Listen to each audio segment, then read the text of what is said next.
Alrighty, last chapter in the unit on contracts. Okay, we're going to talk about intent. Now, for business people, intent is rarely a big deal. Okay, we're going to talk about some things that influence intent, but we're business people.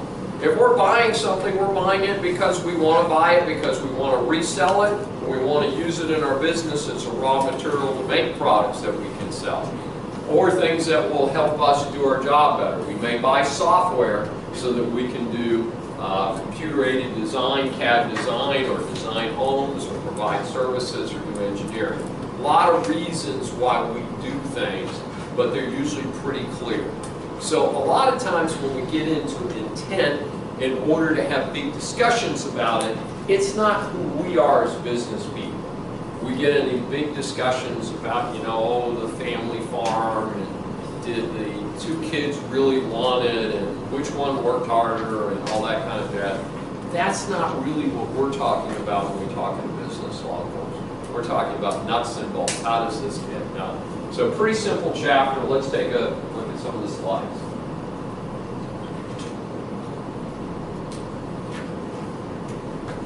Rather obviously, in contracts, requirement is either absolute or conditional. Absolute or conditional, that's pretty straightforward. Okay. As business people, we prefer absolute, but conditional contracts may be there because it may be if this happens, then you need to do this.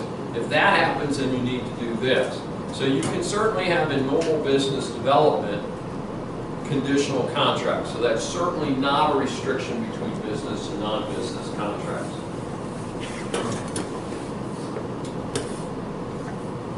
Condition precedent, you need to do something before the contract kicks in. You go to a used car dealer, you say, well, I kind of like that Honda Civic there, but the tires are bald. I'll buy that car from you if you put a new set of tires on. Condition precedent. Condition subsequent. I'm hiring you to be a contract driver for my company, but what you must do is you must maintain a clean driving record so that you have good insurance and we're not at risk by hiring you as a driver. Pretty straightforward, right? Okay, so that's a condition subsequent. You must maintain a good driving record in order to keep this contract in place. And in fact, that is a very common provision for contract drivers. Now, again, the book says conditions may be expressed or implied. Again, we really do not want implied stuff to be in place. And part of being good business people is to make every possible effort to express things. And remember, express can be oral or written. As business people, we want it express written. No substitutes. Sometimes there are things that happen, and those are the ones that the lawyers get to spend lots of time and your money on, is because everything wasn't worked out and somebody had an implied deal that should have been a written deal and things like that. So again, we look at this so you understand the downside, the dark side to life. Halloween was just last night.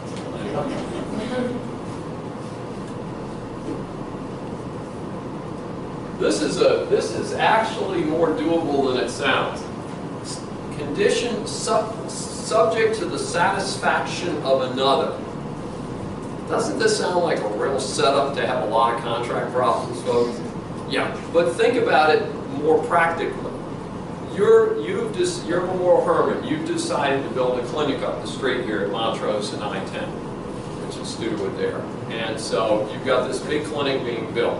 So you say, we have hired an architect, and the architect will make the determination if this is being built to our specs. Condition of another. Okay? It's that simple. So you can have situations, a lot of situations are like that, where there's some mechanics and artwork involved, where maybe some expertise. That's a reasonably safe thing because you're dealing with licensed professionals. Should be some consistency, most likely some very detailed building plans.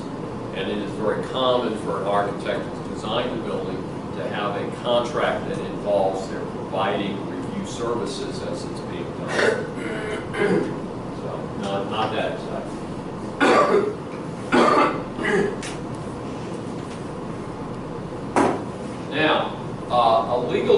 that is has many different meanings is the word tender. As an adjective, you know, tender touch, all that kind of stuff.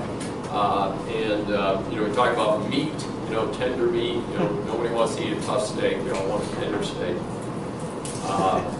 He's gone now, but Purdue Chickens, the original founder of Purdue, is a little tough-looking bald guy, and he used to do TV commercials, and he used to say, "It takes a tough man to make a tender chicken," for whatever it's worth. But in any event, we're not talking about that kind of tender. We're talking about tender performance is a legal term. It means that you have stepped forward and offered to perform. Simple example, you're having all sorts of stuff go on at your house. The maid shows up and she says, "Hey, it's Tuesday, I've got my mop and broom, I'm ready to perform." And you say, "My house is a wreck from one end to the other. There would be no purpose for you to come today." But the person who has come to perform the service has tendered delivery. You're the one who refused. So the person may say, "Well, I showed up. I don't care if I do the work or not, but I still expect to get paid because I showed up. I'm prepared to perform all of the services you would normally ask me to do." So you see how you could get into little disagreements about that. So maybe you negotiate and you say, "Well, I'll tell you what, I'll pay you for a quarter of your normal time because normally you'd be here 4 hours. I'll cover you driving back and forth, but I'm not going to pay you the full thing because you will have some time off." So maybe you negotiate that. But this is why we'd like to have these things as clear as possible. But tender performance is a very important point. Oftentimes, it is tied into debt service, and there was a period where interest rates were very high, and everybody who was lending money said, "Boy, have we got a sweet deal. We're going to put in prepayment penalties because we want to keep that money out there at 18 and 20%.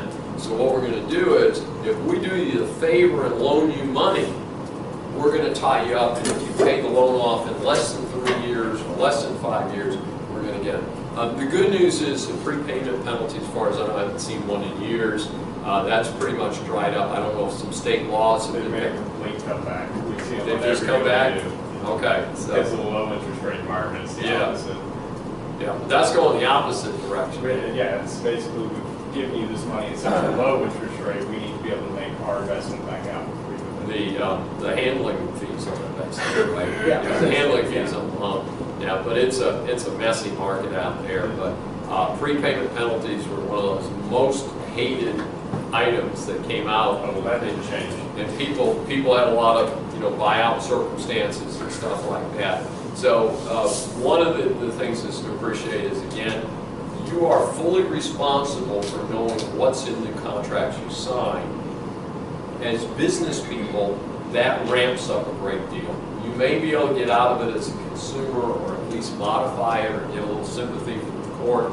As business people, we are assumed to be good at reading contracts and to have the resources to have attorneys review our contracts for us. So when business people say, "I didn't know it was in the contract," courts are much less likely to be, "Oh my gosh," all that. But talking about tender of paying a debt, so you show up and you say, "I am prepared to pay the debt now," and it doesn't have a prepayment penalty. The creditor says, "Oh, I'm not really ready to get the money back.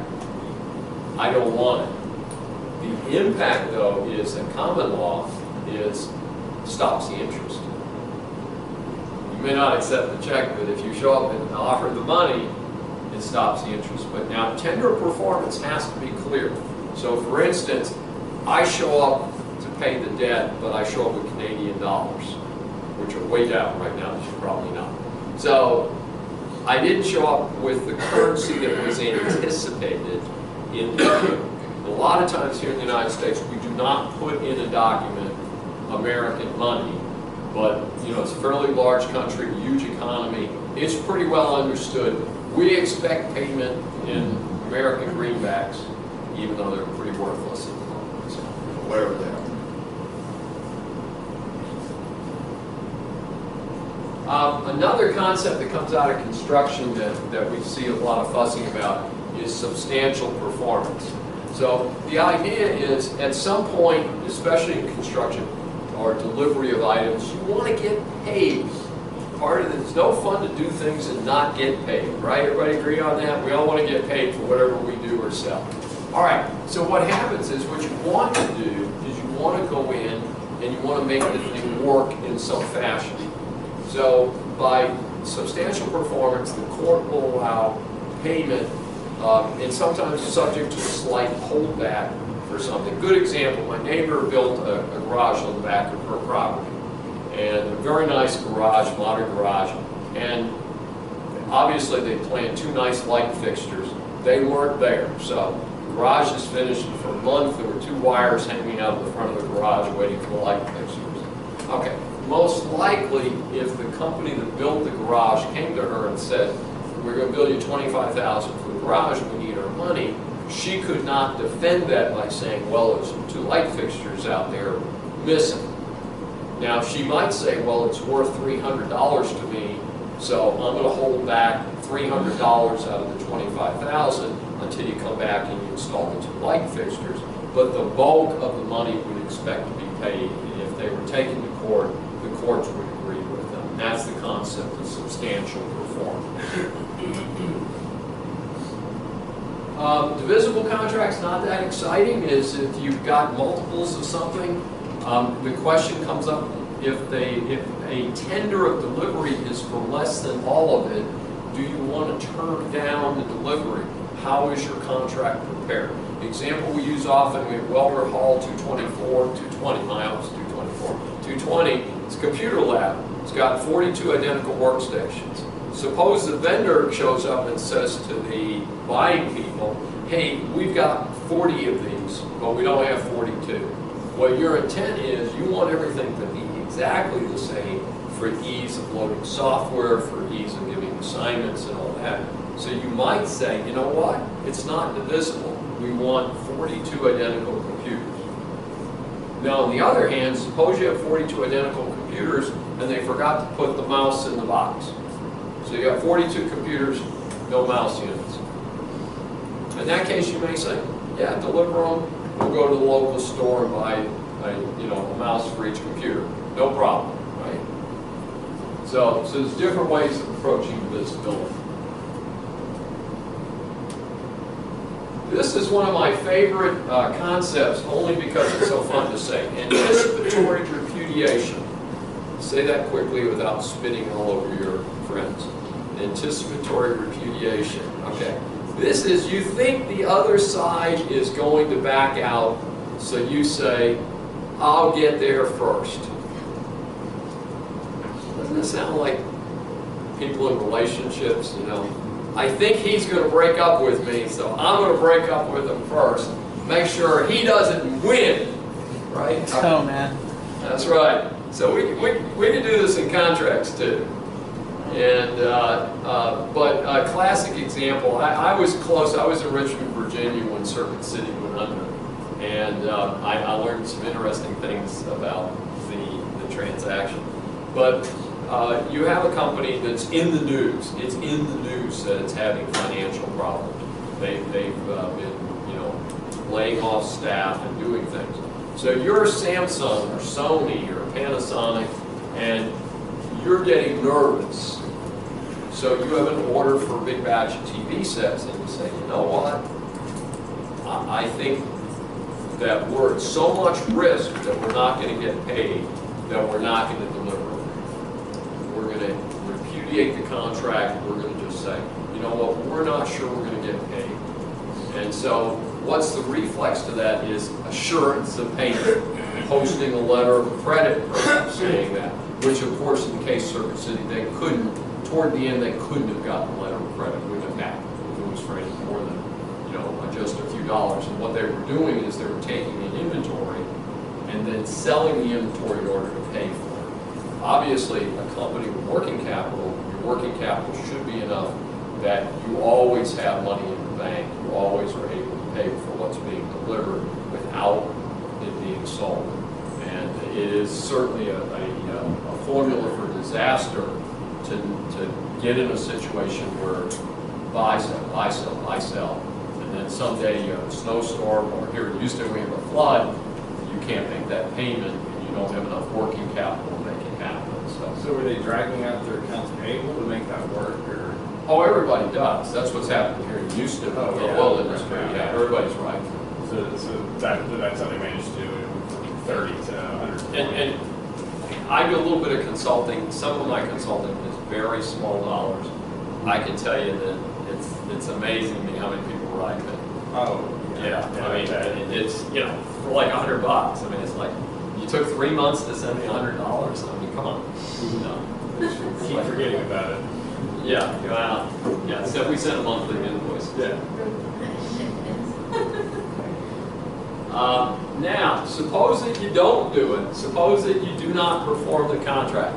How do you get out of it? What's our excuses for non-performance? Let's look at a few. Hindrance. You got in the way. We're getting ready to rebuild our Heights property after the fire. So I park in the middle of the driveway. They can't get their construction trucks in there. They have a cherry picker. They can't get a cherry picker because I park stuff in the way. Or I didn't unlock the front gate, so they can't get in and work that day. That's hindrance.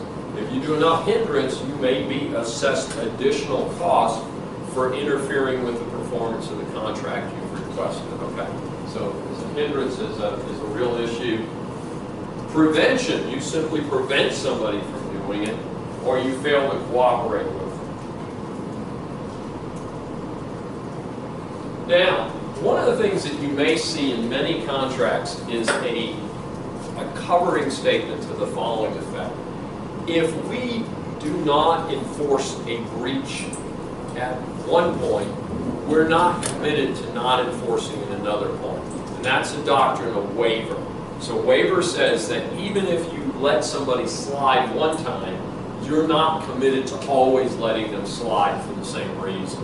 And there are a lot of reasons we do that. Sometimes it's just business practicality.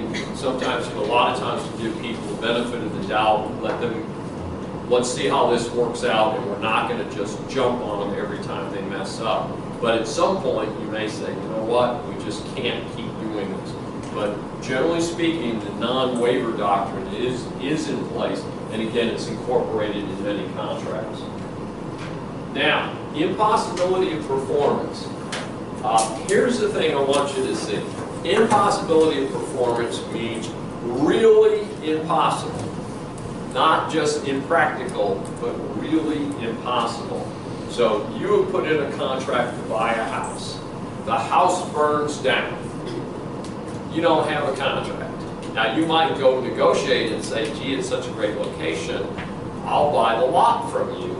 You know, you pay off the mortgage company, I'll buy the lot from you. Could happen. But that's a different deal. The other deal is gone because that's an impossible deal now to complete. Now, if it's minor damage, doesn't burn to the ground, it's minor damage, you may just say, if you will complete with the insurance company putting it back together, then we'll still buy it. Yeah, that's a different scenario than if it burns to the ground. It's just impossible to buy that house. And the reason we emphasize that is because another doctrine is commercial frustration and commercial impracticality. And this comes up under the Uniform Commercial Code. Big surprise, it's different than in common law. So the Uniform Commercial Code is a little bit more forgiving, as it generally is, in terms of expediting commerce, make it easier between merchants to deal. Okay. Now, where this gets into a big conflict are circumstances like this.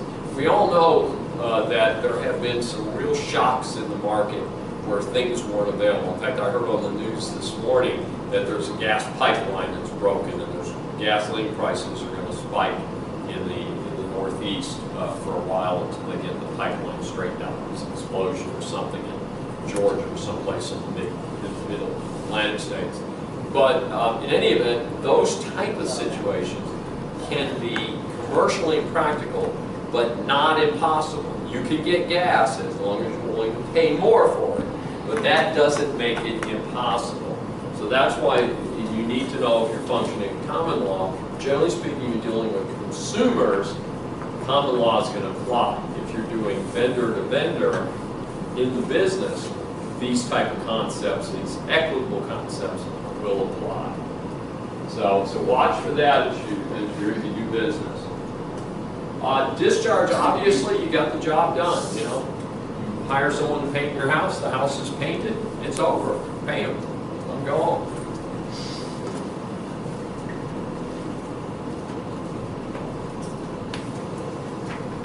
Now, we've talked about two of these concepts already. We've talked about rescission. The court puts people back where they started in the case. It's oftentimes a case of lack of capacity or just a mutual mistake. You know, it's a messed up deal. It didn't really get going, so let's go ahead and work on that. We just talked about novation. What about this third concept, accord and satisfaction? Accord and satisfaction, especially in a down market, very, very important concept. You have somebody who owes the bank $350,000 and is on the verge of bankruptcy. Not looking good. The person says, I can sell something that is protected, like an IRA, and I have $248,000 in the IRA. I am willing to cash in the IRA, pay the tax on that, and give you the $248,000 if you will forgive the difference in this $350,000 debt. So we call that a haircut. So that would be a $102,000 haircut. So if you have that situation and everybody agrees, that's accord and satisfaction. Now, if you're going to do that, you're going to have a very specific agreement, because the guy does not want to raid his retirement account, which, by the way, is protected. The creditor cannot force the debtor to go into that retirement account. So he's protected. He can offer the money without exposing it. The bank can't say, oh, well, we'll take the 248, but by the way, we still want the other 102,000. So accord and satisfaction is a negotiated agreement, and it means that the deal is over. They're not going to sue you, the thing's not going to go away. And you may say, well, why would people do that? Because of fear of bankruptcy or something like that. They don't want to be exposed to any bigger loss. So it's the old story, bird in hand worth two in the bush. Absolutely. So accord and satisfaction, especially in the current difficult circumstances in the oil patch, you may see people taking deals that they wouldn't take in a much healthier market. So watch for each of those three terms, folks. Certain things get changed in a contract just because it's the way we do things. If the contract is altered by one party without the permission of the other, the infamous whiteout, or somebody deletes some terms in order to change the deal and play some games with it, generally speaking, alteration voids the contract. Any attempt to fool the other side, that type of fraud. Statute of limitations. Most states have two different statutes. A statute of limitations for oral contracts and a statute of limitations for written. Here in Texas, I think it's 2 and 4. In Virginia, it was 3 and 5. So each state, so again, many businesses today operate across many different states. Your responsibility to know what the statutes are in each state where you do business. And we've said that before.